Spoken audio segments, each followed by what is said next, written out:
Kisah seram di asrama dan kolej.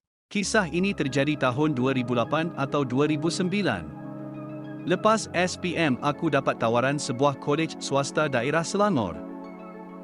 Asrama 4 tingkat disediakan dengan bayaran RM600 satu sem untuk 6 bulan. Setiap tingkat terbahagi kepada beberapa lorong koridor. Ada lebih 50 buah bilik yang saling menghadap pintu di setiap lorong koridor. Kalau jalan sepanjang koridor ni yang kita nampak hanyalah pintu-pintu bilik yang tertutup rapat, pintu autolog, dan hujung koridor terdapat satu emergency exit. Manakala tingkap pula bertemu tingkap. Setiap 2 bilik dipisahkan dengan toilet. Kawan-kawan bilik ini kami gelar toilet mate. Memang mewah le asrama macam tu pada aku. Ala-ala apartmen gitu. Turun katil boleh terus pergi toilet. Tak payah menapak keluar bilik. Satu bilik dikongsi 3 orang. Setiap hujung minggu rakan sebilik aku 2 orang akan balik kampung. Macam tu juga dengan toilet mate. Yelah diorang tinggal dekat-dekat J. Kampung aku jauh jadi aku selalu ditinggalkan sorang-sorang. Malam pun tiba. Aku jenguk keluar tingkap dari bilik aku, tingkat 3. Bilik seberang dari tingkat 1 sampai tingkat 4 semuanya gelap menandakan tak ada orang. Cuma kelihatan 2-3 bilik sahaja yang terang. Timbul rasa seram. Macam mana pula floor aku? Entah-entah tinggal aku sorang sahaja. Kafe bawah pun tutup. Kalau tak, ada juga dengar bunyi TV. Malam tu memang terasa sunyi. Terasa terlalu sunyi sebab mungkin ramai yang balik kampung membuatkan aku mengantuk. Dalam seram-seram sendiri tu aku layankan juga mata. Tepat jam 11 malam aku dengar pintu bilik sebelah yang terpisah dengan dinding ni dibuka dan ditutup. Macam orang masuk bilik lagaknya. Kemudian terdengar bunyi petikan suis dari bilik sebelah. Tak tahu le mungkin suis lampu mungkin suis plug. Kuat bunyinya. Tapi bunyian tu tak langsung buat aku seram. Lega rasanya sebab nampaknya bukan aku sorang kat floor tu yang tak balik kampung. Dan begitulah sepanjang weekend, bersambung sepanjang study week, seterusnya sepanjang sem. Setiap kali aku ditinggal sorang, bunyi-bunyi itulah yang menemani dan secara tak langsung buat aku rasa lega. Kadang-kadang pukul 2-3 pagi dia bagi bunyi. Cuma peliknya pukul 11 malam ke atas sahaja bunyi dan tak pernah pula bertembung bila keluar bilik. Aku pun tak tahu rupa budak bilik sebelah ni macam mana. Kalau kenal nak juga ajak pergi makan sama ke tapau makanan sama-sama ke. Kalau hari biasa hostel penuh tak ada pula dengar pintu dan suis segala. Mungkin tenggelam dik kebisingan rakan sebilik dan toilet mate code. Tapi baik pagi, baik petang kalau pergi kelas memang tak pernah bertembung. Budak ni tak pergi kelas ke? Soal aku dalam hati. Sehingga habis sem, masuk sem baru. Waktu ni sem 2. Aku dapat bilik yang sama atas persetujuan dengan rakan sebilik sebab selesa dengan view bilik tu. Cuma toilet mate kami bertukar. Toilet mate ni study course sama dengan rakan sebilik aku. Diorang selalu buat study group kat bilik aku. Dalam 3 ke 4 orang tu ada seorang dari bilik lain. Dah selalu nampak muka kami pun jadi kawan. Namanya Zai, bukan nama sebenar. Aku pun saja berbasi-basi, sem lepas dia duduk di bilik mana. Katanya dulu dia duduk bilik sebelah. Oh, rupanya dialah yang sepanjang sem lepas temankan aku dengan bunyi-bunyian. Tapi duduk seminggu sahaja lepas tu minta tukar bilik. Tak tahan kena kacau. Aku dah terdiam. Lalu Zai pun membuka cerita. Setiap malam pukul 11 ke atas, kadang-kadang midnight akan nampak perempuan berbaju putih lusuh duduk mencangkung di tengah bilik air menghadap ke arah bilik diorang dengan rambut panjang mengurai ke lantai.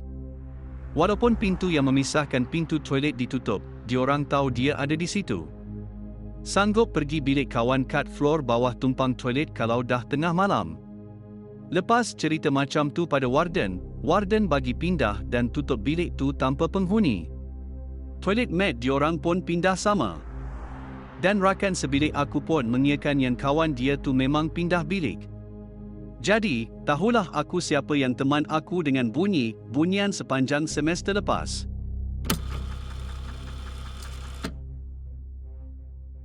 Aku ni bekas pelajar dekat salah satu universiti di Malaysia. Semester 1 waktu aku mula-mula masuk dulu, segala kisah seram bermula. Aku ni jenis yang kalau aku tak tahu sejarah seram pasal satu tempat ni aku takkan takut. Malahan aku suka tidur dalam gelap walaupun waktu tu aku tidur sorang. Tapi semenjak roommate aku dah masuk lepas seminggu orientasi, start tulah aku kena ganggu. First aku memang takleh nak tidur awal tapi biasalah laki kan mana nak tidur awal. Tapi roommate aku dah berdengkur dah dari jam 11.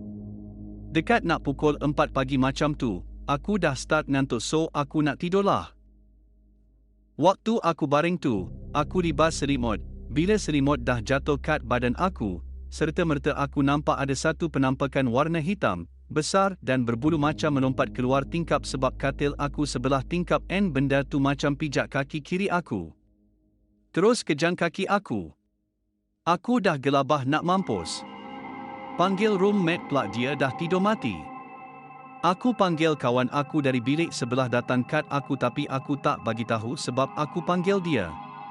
Waktu tu aku menggeletar satu badan tapi masih dapat buka YouTube buka ayat ruqyah. Pas tu aku rasa nak muntah dan badan aku rasa pelik sangat waktu tu.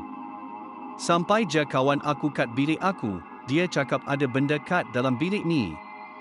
Dia waktu tu berdiri je kat pintu and aku tak cerita apa-apa lagi kat dia. Kawan aku ni ala-ala ustaz lah tahu sikit-sikit pasal benda macam ni.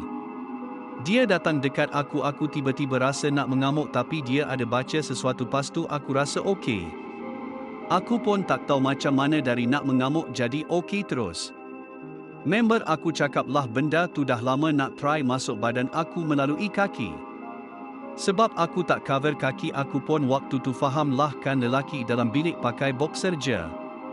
Nasib baik aku sempat elak kalau tak memang kena rasuklah aku. Selama seminggu kaki aku ni asyik kebas je sampailah berubat dengan ustaz. Ustaz cakap efek kena pijak dengan benda tu. Kisah kedua waktu aku nak cuci barang. Masa ni nak habis pengajian dah.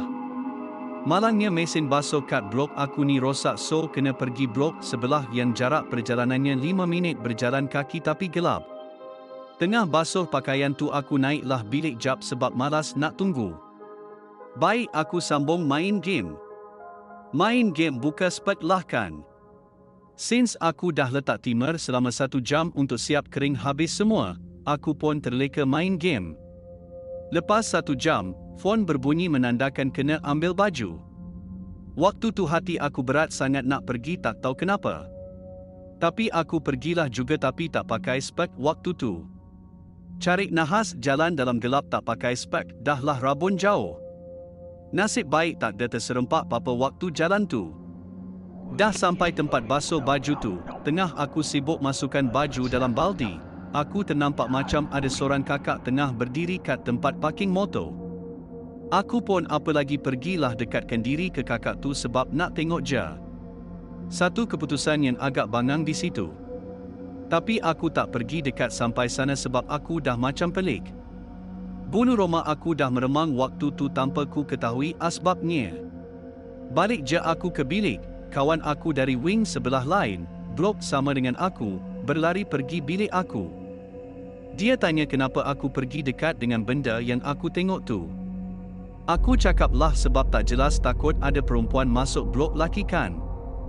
Dia cakap dia nampikir dengan jelas benda tu sebab dia dekat bawah lepak dengan member waktu tu. Rupanya tu kak pun tengah tengok aku ambil baju. Aku demam seminggu lepas tu. Like dan subscribe untuk mendengar lebih banyak koleksi kisah-kisah seram dan sekiranya anda punya cerita seram untuk dikongsikan boleh kongsikan di ruangan komen ataupun email kepada kami.